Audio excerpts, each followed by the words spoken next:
I'd like to say to the courts that Shanann, Bella, and Nico are loving, caring people. They love life. They love being around people who love them. They always had good times. This is the first time they went to the beach this year, and they loved it. But God only knows what happened that night. Life will never be the same without Shanann, Bella, and Celeste and Nico. Had all their lives to live. They were taken by a heartless one. This is the heartless one, the evil monster, who dare you take the lives of my daughters Shanann, Bella, Celeste, and Nico. I trusted you to take care of them, not kill them. And they also trusted you. The heartless monster, and then you take them out like trash.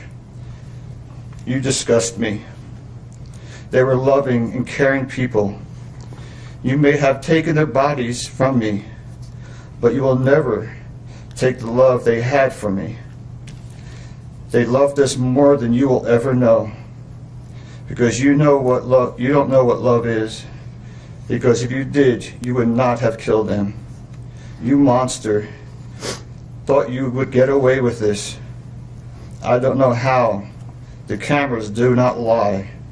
You carry them out like trash of the house. Yes, I seen the videotape.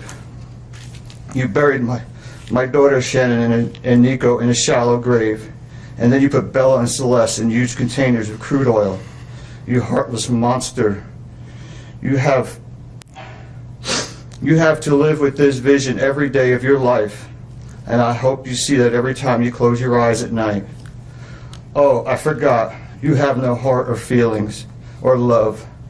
Let me tell you something. I will think of them every day of my life, and I love them every day of my life.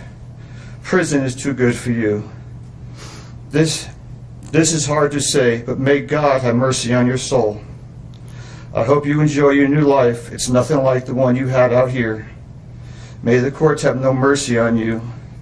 It's hard every day. It hurts in so many ways. I have heard people say that you're not a monster. No, you are not. You're an evil monster. Thank you. Love you, Shanann, Bella, and Nico. Love you, Pop Up and Dad. And one other thing. And Shanann says she is super excited for justice today. Thank you, Your Honor. Thank you, sir. In 2025, time has softened nothing. It has only changed the way the memories speak.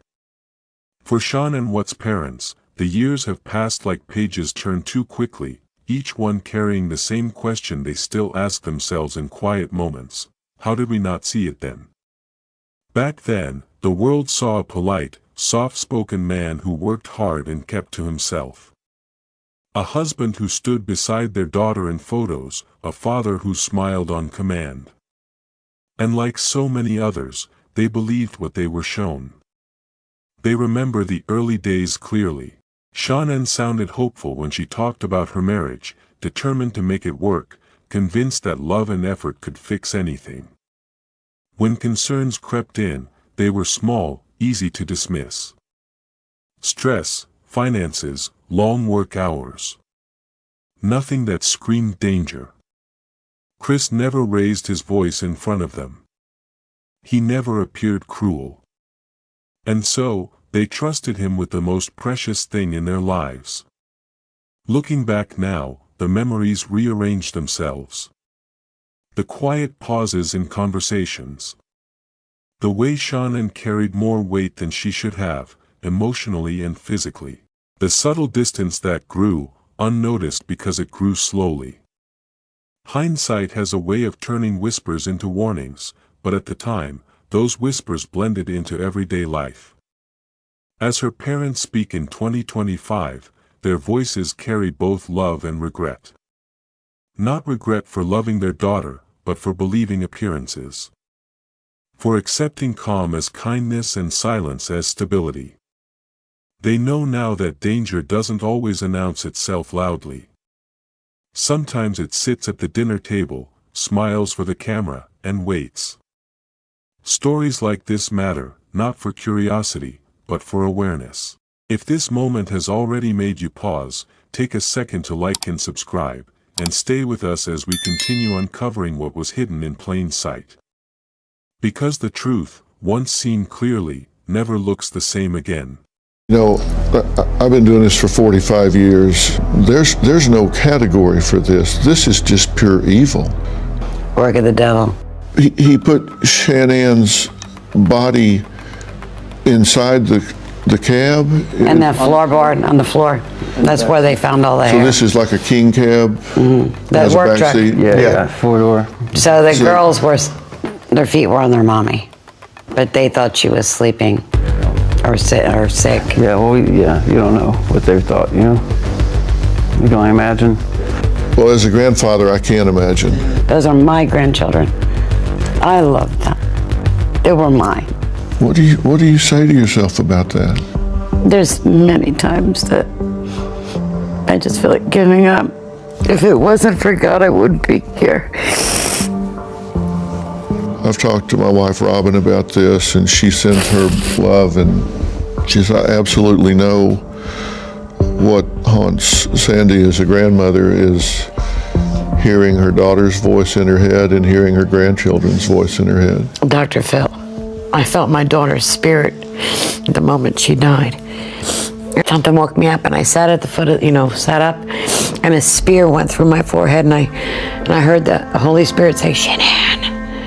And I said, Holy, something happened to my daughter. I knew, I swear to God, I knew. I woke up Frankie, I woke up the whole house. I said, something's wrong with Shanann. I'm telling you, something's wrong. And We didn't know she was missing yet, you know? We didn't know anything. But you knew. She knows all the time. She's got intuition. I don't know how she knows these things. So She what came did out of y'all my think when womb. she came to you and said this? oh, we're I didn't think paranoid. anything of it. Yeah, I was like, Mom, you're just worried. As the memories deepen, Shanann Watts' parents describe a period that felt ordinary at the time, yet heavy in ways they only understand now. Their daughter spoke often, but not always openly. She was strong, proud, and determined to present a life that looked functional, even when it felt fragile. When she mentioned exhaustion or stress, it sounded like the weight of adulthood, not a warning sign. They heard love in her voice, but also a growing strain she tried to smooth over. Chris, on the other hand, faded into the background. He became quieter, less engaged in conversations, answering questions with short replies that revealed nothing. There was no obvious cruelty, no explosive anger, just distance. The kind of distance that can be mistaken for fatigue. Shanann would laugh it off, explaining that he was tired from work, that things would get better once routine settled. And her parents believed her, because believing her meant believing she was safe. Social media told a different story entirely.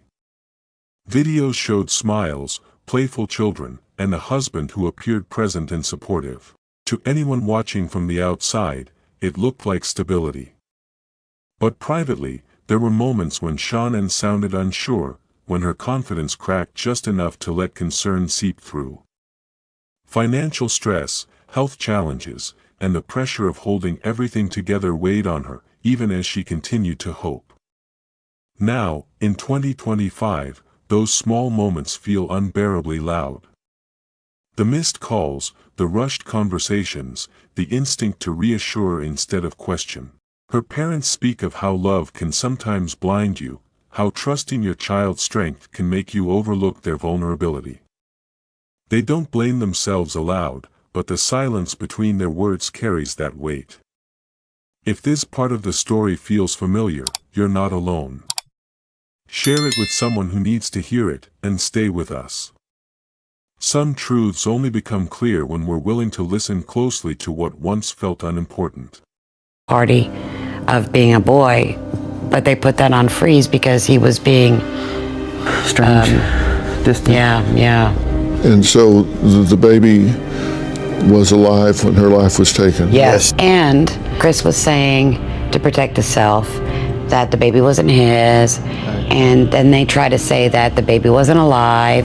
So I had to give rights of my grandson to the place to prove that the baby was alive, and it was. That the baby was alive. Yes. And the baby was Chris's. Yes. So we have 3 children murdered here, not 2. That's right. You had a real strong connection as a grandmother to Bella and Cece, right? Absolutely. Absolutely. We know that Cece was murdered with her blanket Yes. that she loved so much. Yes. Yes.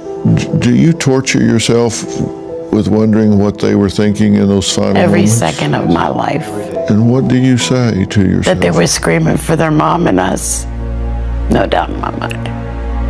I dream about it all the time. I say to Frankie every day, I bet you she was screaming for her Nana and her Uncle Frankie and her Pop-Up. No doubt in my mind.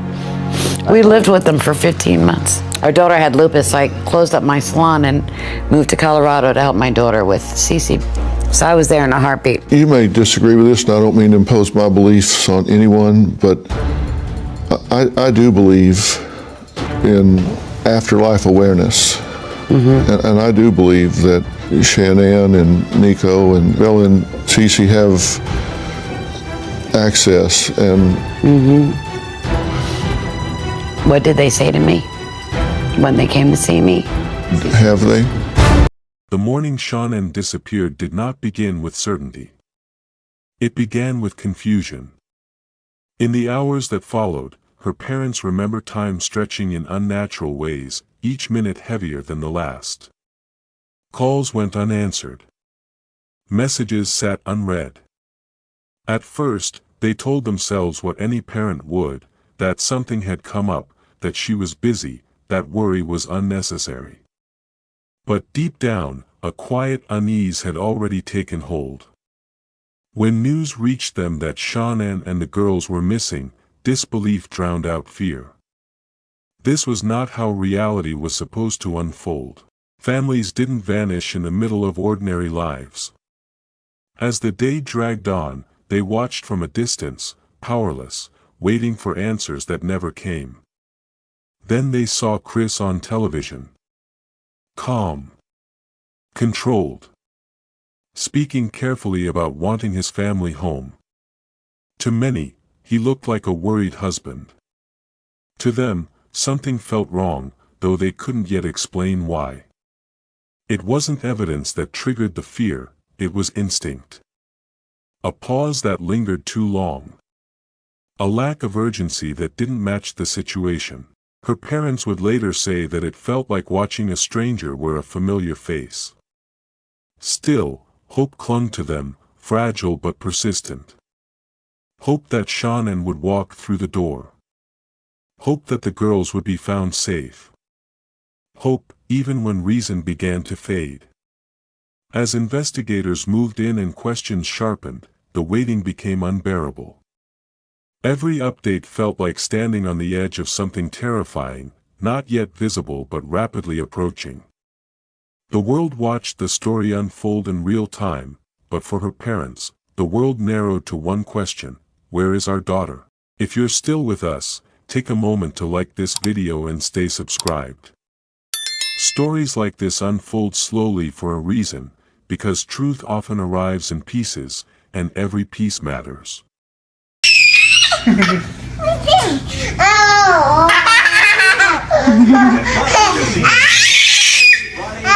Aw, kisses. Aw, she's hugging you, Bella. Oh, that's so sweet. She's giving you kisses. Aw, that's so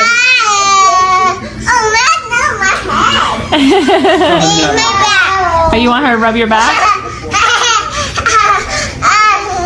She's rubbing your back.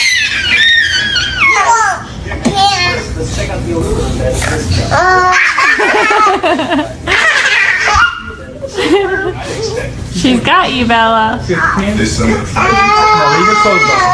Leave it closed though.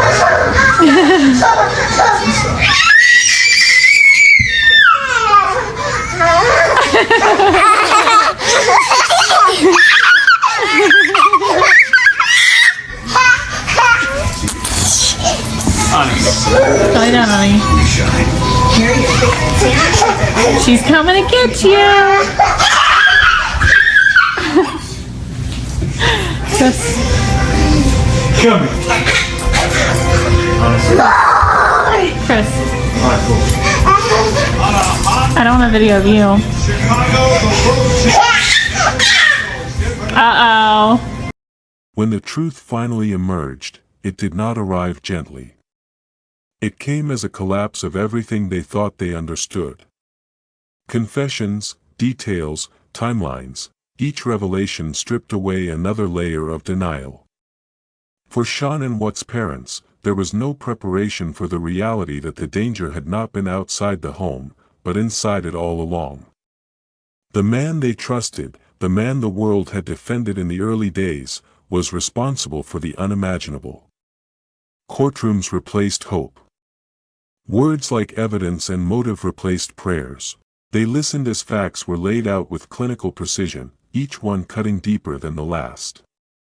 There was no relief in knowing the truth, only a new kind of pain, the pain of certainty. Certainty that there had been no misunderstanding, no accident, no miracle waiting to happen. Just deliberate choices that ended lives and futures. Guilt settled in quietly. Not the loud kind that demands attention, but the heavy kind that stays. They questioned every moment they had dismissed, every time they had reassured themselves instead of asking harder questions. They wondered if love had made them too trusting, if silence had been mistaken for safety. Even as they knew the blame did not belong to them, the weight remained. Beyond their personal grief came public judgment. Opinions from strangers. Headlines that reduced their daughter to a case, their grandchildren to statistics. Speculation spread faster than compassion, and they were forced to grieve under a spotlight they never asked for. In 2025, they speak of that time as surviving two losses, the loss of Shanann and the girls, and the loss of privacy in their pain. Yet through it all, one truth became impossible to ignore: evil does not always look monstrous. Sometimes it looks familiar, dependable, and quiet.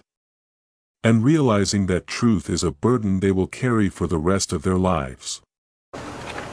Who have supported us and prayed for us and our family. For Shanann and her grandchildren, we can't thank you enough. God bless you all, and thank you for your time. Thank you.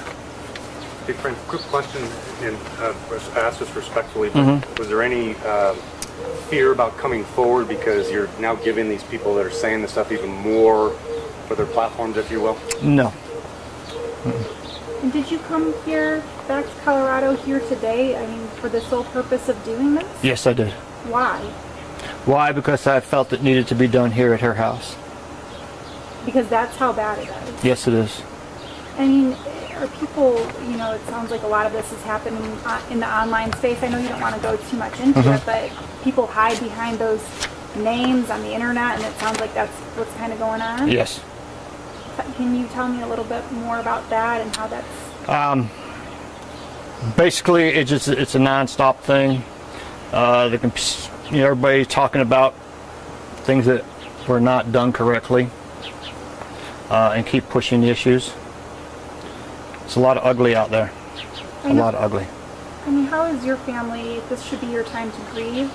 You went through the court process. This should be your time to, to grieve. And in 2025, Shanann Watts' parents no longer speak in search of closure. They speak because silence feels more dangerous than pain. The years have taught them that healing does not mean forgetting, and moving forward does not mean letting go of the truth. Their daughter's life mattered, and so did the warning hidden inside her story. They talk now about listening, really listening, when someone says they are tired, overwhelmed, or afraid. About trusting intuition even when there is no proof to justify it. Back then, everything looked normal enough. Today, they understand that appearances are not protection, and quiet is not always peace. What once seemed like minor discomforts were signals asking to be heard. Their grief has changed shape, but it has not disappeared. It lives in anniversaries, in unanswered questions, in the lives their grandchildren never had the chance to grow into. Still, they choose to speak so that other families might pause sooner, ask harder questions, and take concerns seriously before it is too late. Not every tragedy announces itself. Some unfold slowly, hidden behind smiles and routine.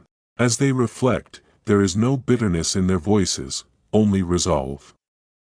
A determination that Shanann's story will not be reduced to a headline or a moment in time. It is a reminder, a lesson written in loss, urging others to look closer at the lives around them. If this story has stayed with you, let it travel further.